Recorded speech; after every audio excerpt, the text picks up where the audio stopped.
সংস্কার ভারতের শিল্পীদেরকে প্রস্তুত থাকার অনুরোধ করছি উদ্বোধনী সঙ্গীতের জন্য।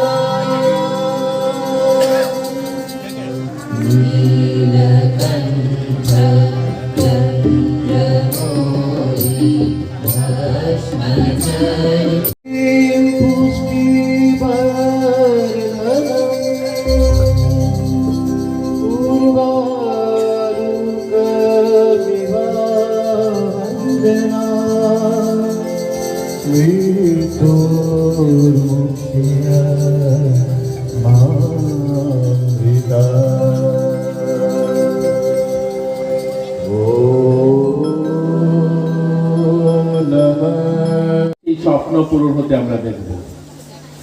আমরা যে সরু রাস্তাটা দিয়ে আমরা প্রবেশ করলাম, এই রাস্তাটা আর 2 বছর পরে এরকম থাকবে না।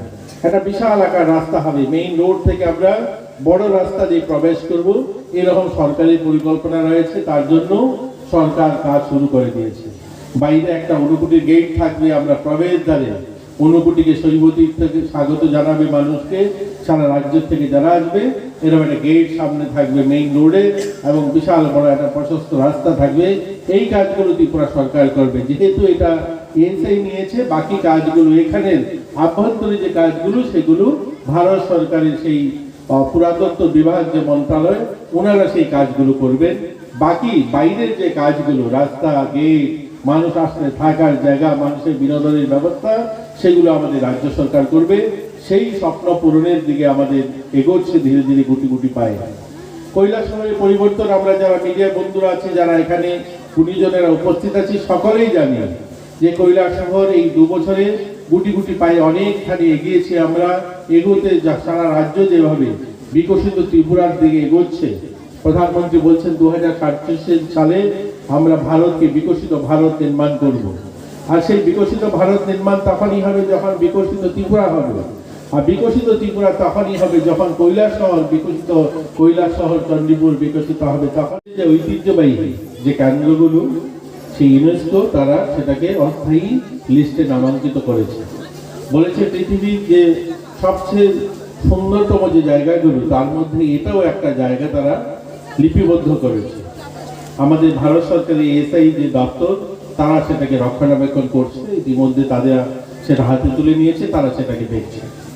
আপনারা জানলে খুশি হবেন, ইতিমধ্যে আমাদের রাজ্য সরকার অর্থাৎ 2023 সালে এই ঊনকোটিকে কেন্দ্র করে বিশ্ব ব্যাংক থেকে 70 কোটি টাকা মঞ্জুরি দিয়েছে। এবং সোনামুখীতে, যেহেতু এটা ওয়ার্ল্ড হেরিটেজ সাইট হিসাবে নামাঙ্কিত হতে যাচ্ছে, তার জন্য এখানে কোনো কাজ করা যাবে না। এর জন্য সোনামুখীতে একটা ভব্য দিব্য এত সুন্দর জায়গা তৈরি করা হচ্ছে, যারা সারা রাজ্য থেকে যারা মানুষ আসবে সেখানে থাকবে, তাদের বিনোদনের ব্যবস্থা, খাবার ব্যবস্থা, থাকার ব্যবস্থা, বাচ্চারা ঘোরার ব্যবস্থা, এরকম একটা ইন্টিগ্রেটেড এক জায়গাতে অনেকগুলো তীর্থ নয়। এই ঊনকোটি আমাদের যারা কৈলাসহরবাসী, ঊনকোটিবাসী, অবলেন্দু দাস মহোদয়, জেলা পরিষদের পক্ষ থেকে জানাচ্ছি প্রীতির শুভেচ্ছা এবং নমস্কার।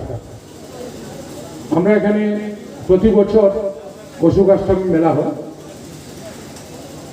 তার আগে পৌষ মেলা হয়। 2টা মেলা আমরা প্রতি বছরই স্বীকৃত ঊনকোটিতে আমরা করি।